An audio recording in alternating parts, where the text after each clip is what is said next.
గణపతే నమః. అందరికీ నమస్కారం అండి.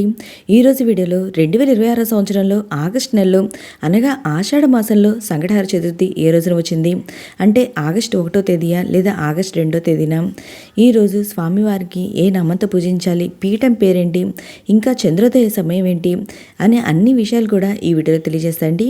ఇంకా కొత్తగా ప్రారంభించే వాళ్ళ వ్రతాన్ని ఈ నెల ప్రారంభించవచ్చా, ఇంకా పూజ ఏ సమయంలో చేసుకోవాలి అనే విషయం కూడా తెలియజేస్తాను.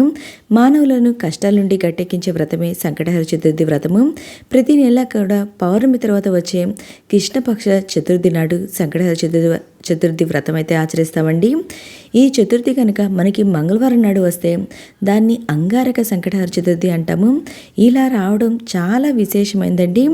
ప్రతి నెల కూడా స్వామివారికి ఒక సంకల్పం తీసుకొని 3 నెలలు కానివ్వండి, 5 నెలలు కానివ్వండి, 9 నెలలు కానివ్వండి, 11 నెలలు కానివ్వండి, ఇలా ఒక సంకల్పం తీసుకొని స్వామివారికి ముడుపు కట్టుకొని పూజ అనేది ఆచరిస్తే అతి శీఘ్రంగా మన కోరికలు అనేది నెరవేరుతాయండి, మన కష్టాలన్నీ తీరుతాయి. నా పూర్తి నమ్మకంతో మీకు ఈ విషయం అయితే తెలియజేస్తానండి. అయితే మనకి ఈ ఆషాఢ మాసంలో ఈ సంకటహర చతుర్థి ఎప్పుడు వచ్చిందో తెలుసుకుందాము. ముందుగా చవితి తిథి ఎప్పుడు ప్రారంభమైందో తెలియజేస్తాను.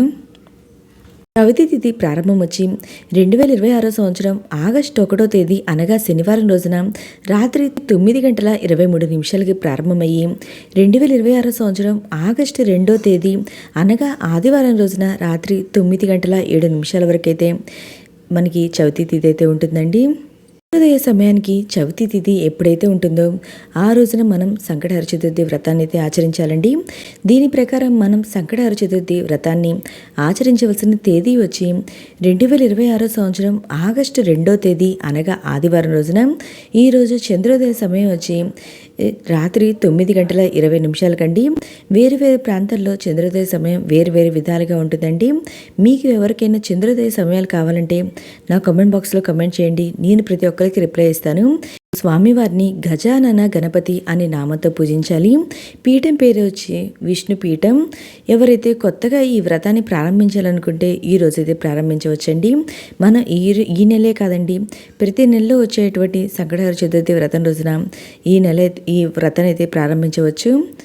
ఓకే అండి, మీకు ఇంకా ఏమైనా సందేహాలు ఉంటే నా కామెంట్ బాక్స్లో కామెంట్ చేయండి, నేను ప్రతి ఒక్కరికి రిప్లై అనేది ఇస్తాను. మీకు ఈ వీడియో నచ్చినట్టయితే లైక్ చేయండి, మీ ఫ్రెండ్స్ అండ్ ఫ్యామిలీ మెంబర్కి షేర్ చేయండి. Thank you for watching.